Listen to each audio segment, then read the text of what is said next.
Kasi mahaba siya sa atin. Yan. Pindutin mo nga. Dikit lang, mga 1 foot lang ang distance ko dyan. Or dangkal, isa or dalawang dangkal. Ang dikit mo sa kanya. Tapos yung likod niya, ma'am, at likod natin, pantay. Yeah. Kasi kung kasing haba mo yung sasakyan, ma'am, dapat side mirror to side mirror, pwede na.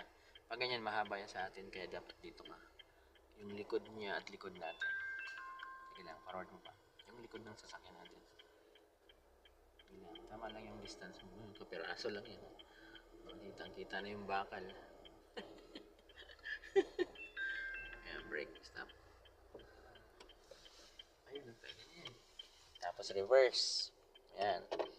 Tapos ang style ko, ma'am, 1 turn sa right. Isa lang. Yan, tapos atras ka. Hintay mo to si side mirror na lumagpas sa likod mo. Tapos yung katawan mo, ma'am, itapat mo sa plate number niya nang nakadiagonal ka. Side mirror lang, side mirror. Diba? Lagpas mo to. Kunti na lang. Diba? Ayan yung plaka. Opya. Okay, full turn pa kaliwa.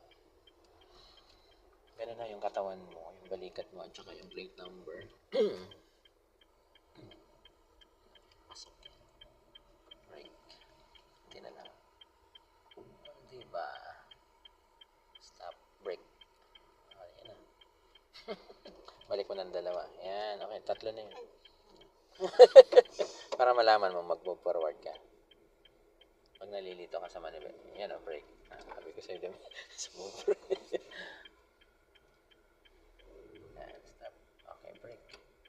Yan. Pag ganitong part na pataas, i-handbrake mo muna bago mo i-park. Tapos park.